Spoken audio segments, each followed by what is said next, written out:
Hi there, and welcome to the Fantasy Fire and Ice podcast. Today is Wednesday, October 4th.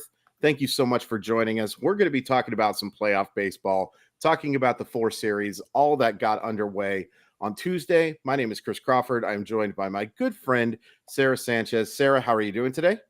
Doing great. It was fun watching all of that baseball yesterday. Lots of interesting storylines to follow. Lots of interesting things coming out of front office press conferences, as we were talking about right before the show. So, yeah, lots of stuff to talk about. Looking forward to breaking it all down with you.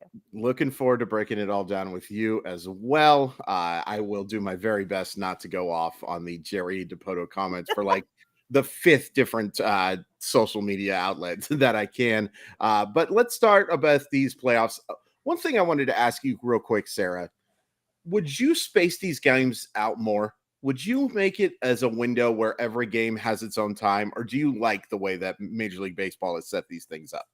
I'm so glad you asked that question because I was thinking about this yesterday, and they really should pull them apart just a little bit so that you can have kind of that March Madness experience with playoff baseball, right? So March Madness, for people who, well, if you're watching the show, you know what March Madness is, but like you start at like 10 o'clock in the morning, you go to like 10 o'clock at night, and it's just like sports wall to wall all day. I think there's like a tiny break at 5 o'clock where you're supposed to eat or watch the news or something, but that's about it. Right on the West Coast.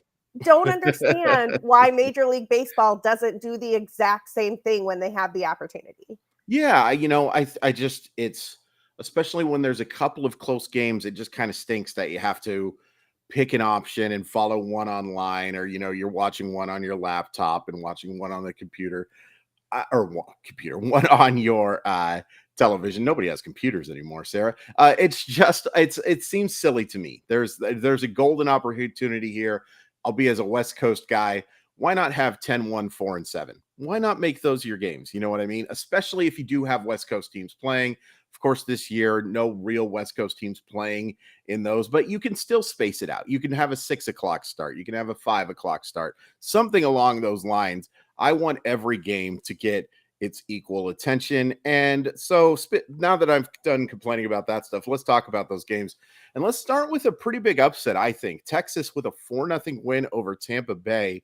Jordan Montgomery was absolutely fantastic. And look, there were a lot of big deadline deals. I don't think the Jordan Montgomery, Chris Stratton deal from St. Louis to Texas was the most highlighted one. But think about where Texas is without that trade, and he was absolutely outstanding on Tuesday afternoon. He certainly was. He threw 7 innings, 0 runs, didn't walk anybody, which that's always the key for me. No free passes, and struck out 5. But like, if you look at Nathan Eovaldi, hasn't really been the same since coming off the injured list. The Rangers tried to make that big deal for DeGrom. It didn't work out. He's out for the duration. If they don't have Jordan Montgomery, and Scherzer, they traded for Scherzer, and Scherzer is out down too, right? So if they don't have Jordan Montgomery, I don't even know who starts this game. Probably Eovaldi. Yeah. Probably not a victory for them. So I think you're absolutely right. Jordan Montgomery came up huge there. Corey Seager as well had a great game. And I think it's just a reminder that Corey Seager is one of these guys who has been there before, and he knows exactly what his role is and what he is supposed to do. Yeah, totally. And look, it is worth pointing out now you can't take too much from carrying over, but this is now 27 consecutive innings that the Tampa Bay Rays have not scored in the postseason. The last time they scored was in the 7th inning of Game 1 against the Guardians. Then, of course, that 15 innings of shutout baseball that quickly got usurped by the Mariners, 18 innings of shutout baseball just a couple of days later. And this is actually part of the reason why I'm stacking Tampa Bay today. I am putting that Tampa Bay lineup. They have been so good at home all year, a 53-28 record. And Nathan Eovaldi has just not been very good since he's come back from that injury. Not getting deep into games, gave up 7 runs in his last start against the Mariners. Just hasn't looked quite the same. Do you think Tampa Bay is going to have a big offensive game tonight? I do think Tampa Bay can have a big offensive game tonight. I want to talk actually about one guy who I think is probably going to go off in this game because he always seems to go off in big games. That's Randy Arozarena, who I love. I absolutely adore. And I don't know, did you see the first pitch yesterday? Because that was amazing and emotional and perfect. And I No, I figured that would tug at all the Beautiful. heartstrings. Oh yeah. It was beautiful. And I want good things for Randy just generally, but also I think that he is going to go off today. If Yeah. Tampa Bay loses this game, it's not going to be because of Randy Arozarena. I 100% agree. I think he's going to have a big day. I've got Renee Pinto in my lineup. I have Josh Lowe in my lineup, and I also have Isak Paredes in my lineup as well. I think all four of those guys are going to have big games. I just can't see this two being a sweep by Texas. It's just really hard for me to imagine. Now, we see surprises all the time, and a sweep in this case is literally just winning 2 baseball games. That is all this is. How about, do you believe that this is fair? Obviously, probably isn't the right word. Is it justifiable to have all 3 games played at the same home park right now? Do you think that we should split these up? I mean, I don't think they have an option given the way that the schedule works if they don't want to play baseball deep into November. So I Right. don't know how you have a series where you have built-in travel days and all that other type of stuff. Sure. With Yeah. the way the schedule is right now, you would either have to go to a shorter regular season schedule or you would have to extend the season 1 week into November. And while that might work for some of these parks that have domes on them, like it certainly does not work in a Chicago or a St. Louis or places where you could get some serious weather. Oh, yeah. Absolutely. Mid-November, right? Not that Yeah. Chicago or St. Louis made their way to the playoffs this year. Yeah. I'm not bitter Yeah. or anything. But so I think it's better than the 1-game playoff they used to have, and it is what it is. Sure. That said, these teams are so close in the standings, right? Like the 100%. margin between what the Rangers did this year and what the Rays did this year, or between what the Twins did this year and what the Blue Jays did this year, especially that last they are one. functionally the same teams. Yes. I will say this, if I had my druthers, and I know it's a pain in the tuchus to have to travel 3 straight times if necessary, I believe that the division winner maybe should get to host all 3 games, but the wild card series should be 1-1-1. And I know it's a little bit of a travel nightmare, especially if those teams are playing far apart, but it just seems like it's not fair to that second wild card spot that they don't get to play a home game. That third team that's just crawling in, getting in like 86 wins last year, 84 wins this year for one team that we'll be talking about in a second. It just seems like it would be fun to see if they got a home game. I might be a little bitter myself that the Mariners only got to play 1 home game in the return to the postseason for the first time in 22 years. Speaking of all their series in the American League, terrible segue, but I tried anyway. Minnesota with a 3-1 win. Pablo Lopez pitches well. The bullpen gets it done. Royce Lewis with a couple of home runs, which just warms the cockles of my heart as well. One of my favorite prospects who's dealt with so much injury stuff. Awesome to see him have a big game. The Toronto offense, Sarah, it's so talented, but it just hasn't lived up to the hype throughout the 2023 campaign. It's maddening because I keep thinking that the Blue Jays, it rhymes. Yeah. That the Blue Jays are going to be like the Phillies of the AL, and then they just fall short every single time, and it breaks my heart a little bit because I want to see Vladito go off in a playoff series more than anything. I want to see that amazing Blue Jays offense that we know is in there crank, and they haven't really pulled it together. But you were talking about long playoff droughts. I want to talk about the Minnesota Twins for a second. That was their first playoff win in 19 years. Yes. And the joy I saw across social media from Twins fans, I know that joy. I understand long droughts in the postseason. So enjoy every second of it, Twins fans. Absolutely. Yeah, that's so great to see. Of course, I'm sure Minnesota in their deepest of hearts maybe would have liked to have seen the Yankees be the team that they get that one against, just because I was talking to our producer before the show, Keith, that, it's so many of those losses did come to those New York Yankees, but I think they will take it. I think the key to the game, and I think the key to the series really is Jose Berrios today. And Jose Berrios has to be really good. Obviously, he has to be good because if he's not good, there's a very good chance that Toronto's not going to be playing today. I like him. I like that he's been showing better bat missing stuff, had 10 strikeouts in his last start. I think Jose Berrios is going to have a really nice day, and I think we're going to play a third game in this series. I hope so, because it has the potential to be a great series. You were talking about stacking the Rays earlier. I like stacking the Minnesota Twins here a lot. And I know I feel like I've been talking about the Twins every time you and I talk recently, but every time I run the optimizer, the Twins pop up like madness. It is, you've got an Edward Julian, Royce Lewis, Matt Wallner stack here going on in the RotoWire blend. And I think that that's a great collection of players who have all been punching well above their weight and well above their value for DraftKings. I like that a lot.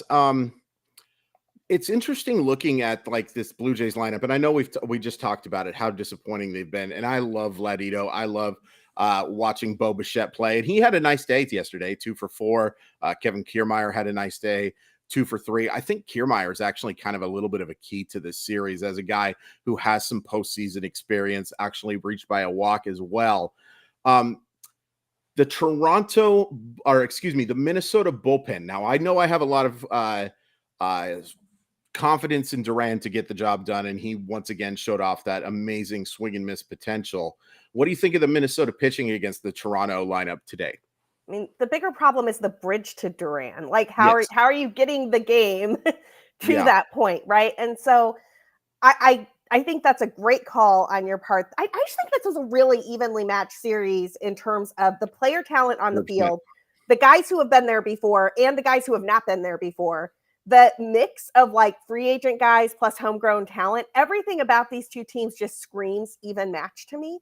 And so I think you're absolutely right that it's probably going to 3 games. And I think that I gotta think that the Blue Jays are going to win this one, and then it's just going to be all in for that final game of the series, and that should be exciting. Yeah, and I think if they do get to that 3rd game series, that's where it becomes advantage Blue Jays, because you have Chris Bassit going up against maybe Kenta Maeda, maybe Bailey Ober. It'll be interesting to see. I don't believe the Twins have announced a starter just yet, but it'll certainly be Chris Bassit going for the Blue Jays. And I think that's a nice little option for them to have. I'm actually a little bit surprised that they're going with Berrios over Bassit in this one. I would have set the rotation the other way around, to be completely honest with you.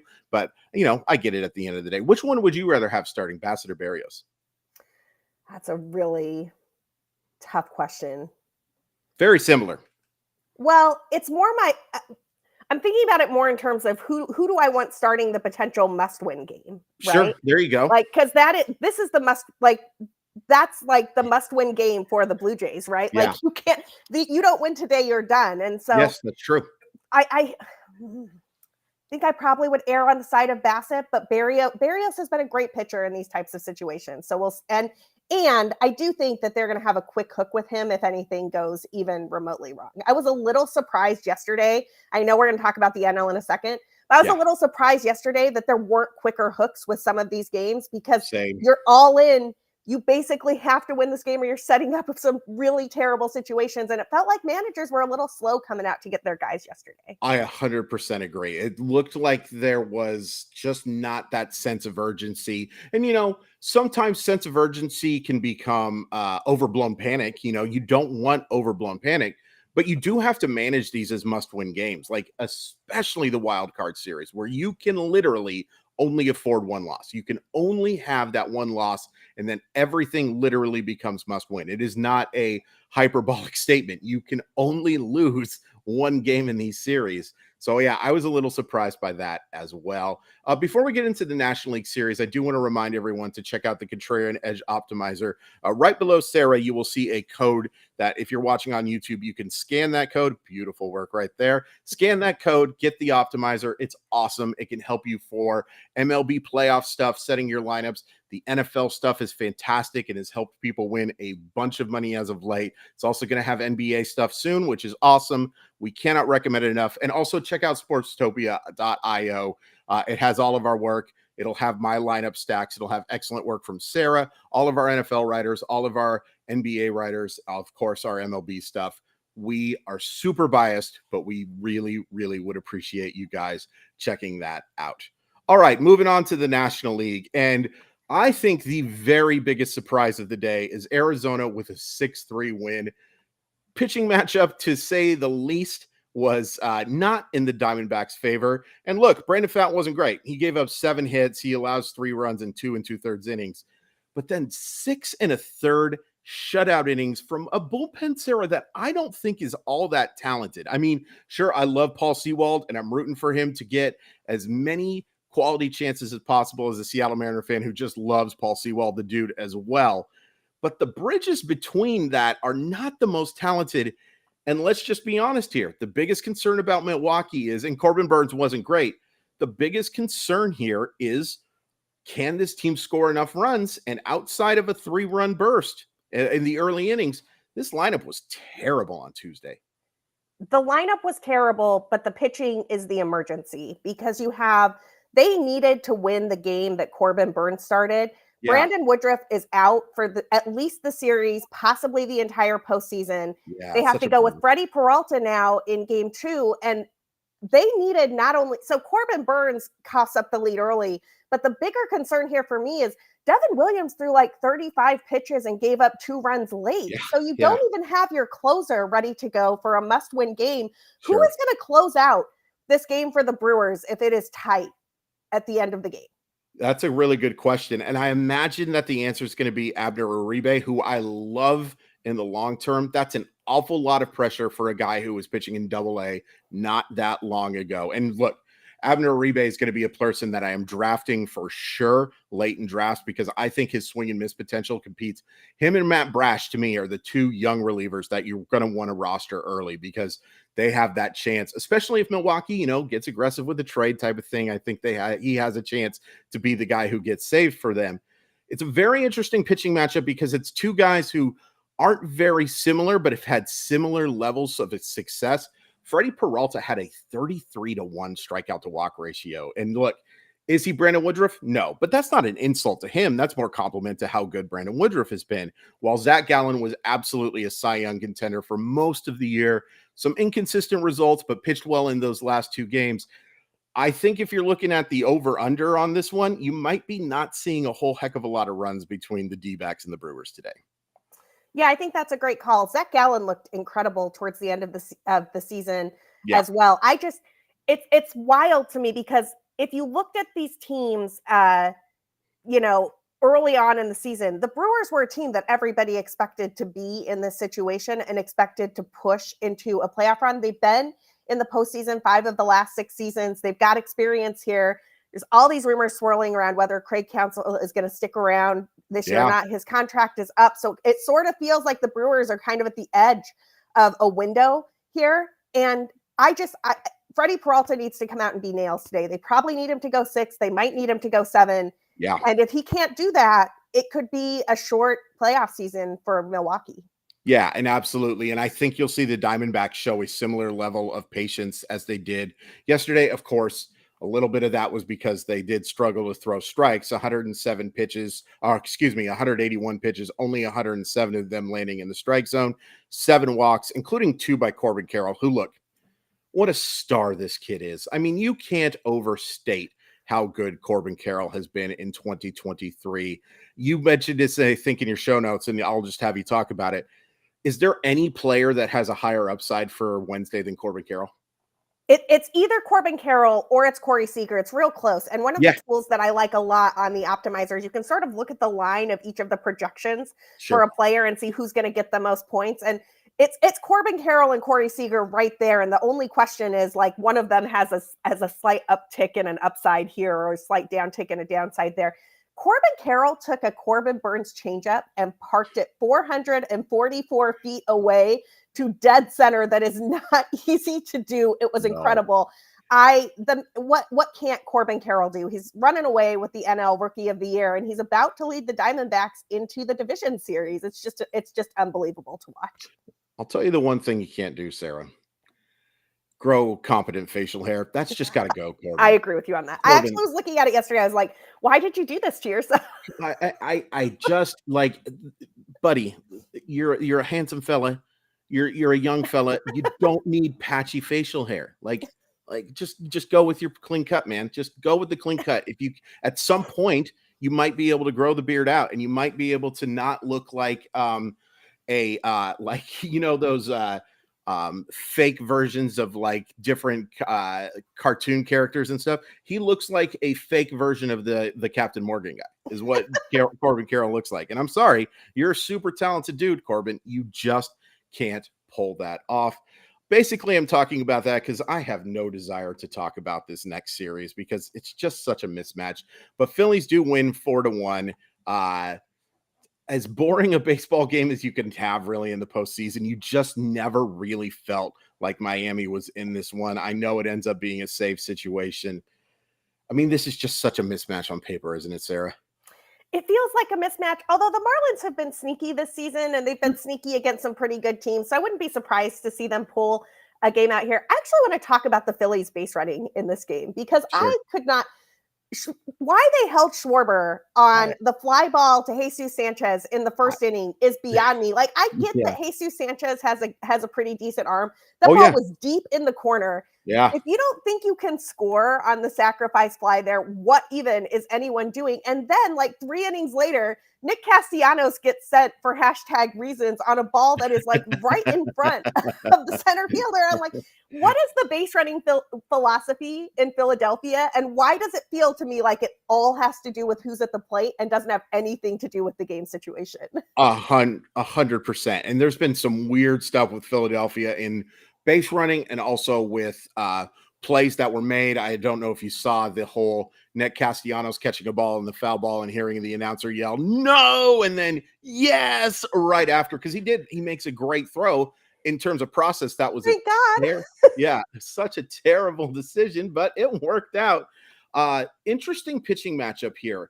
You might think that Braxton Garrett versus Aaron Nola is a huge advantage for Philadelphia. It actually kind of might be a matchup favorite for Braxton Garrett just because Aaron Nola has been so inconsistent this year, but he has struggled more against right-handed hitters. Left-handers just a 600 OPS, right-handers 749. How do you think Braxton Garrett will pitch in his first postseason opportunity? I actually think Braxton Garrett is going to be just fine. Braxton Garrett has gone.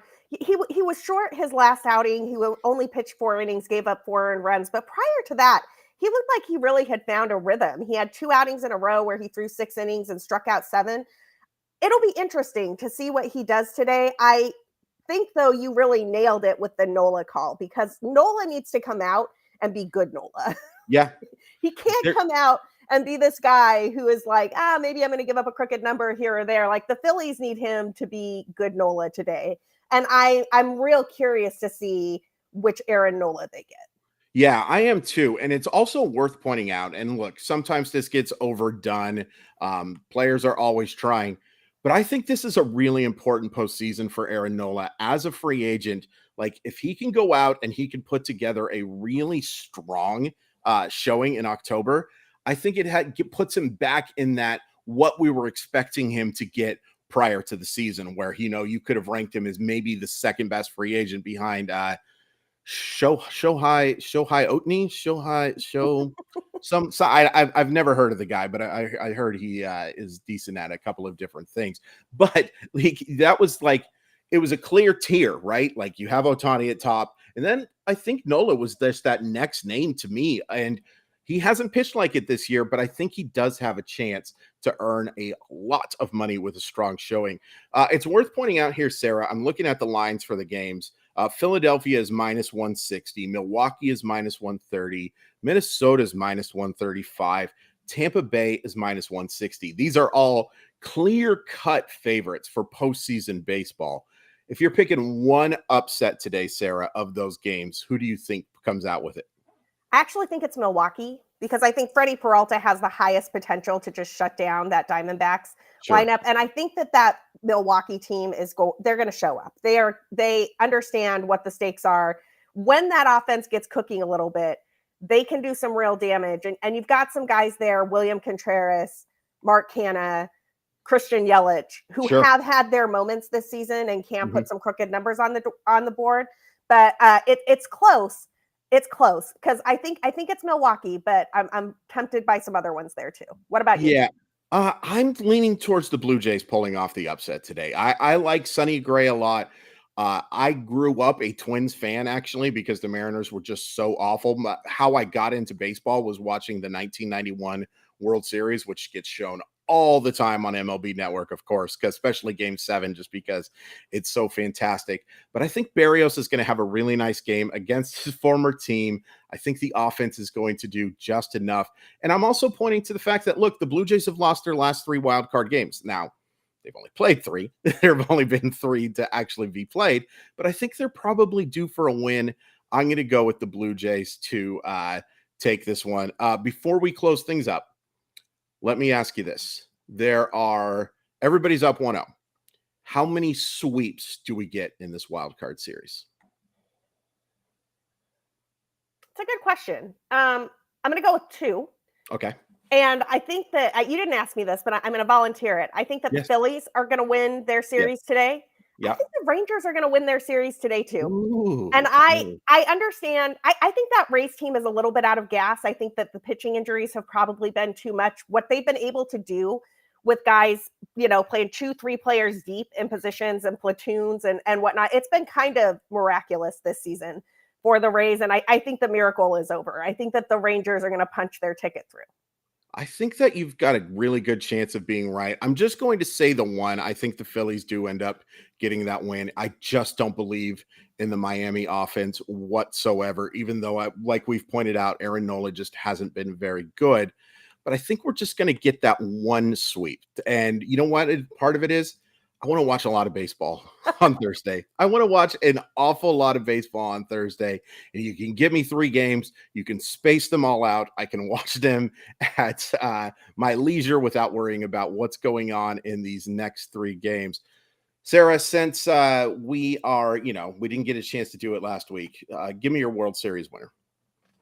Oh, I'm going with the Phillies, but that is a homer pick because I love nothing more than watching Kyle Schwarber play October baseball. The dude is built for October. He's just a very good October. He's been there with the Phillies. He's been there with the Red Sox. He was there with the Cubs. Like, he's one of these glue guys in a clubhouse, and he has 15 home runs in the postseason in like just over 200 plate appearances. That's incredible. He's just a fire hydrant, and he came to play. He looks like October. Like, you look at Kyle Schwarber, and if you were just going to guess what month he was, he looks like an October kind of dude, which is hopefully not taken as an insult. There's some people who look like Aprils and Mays, and Kyle Schwarber doesn't look like an April and May.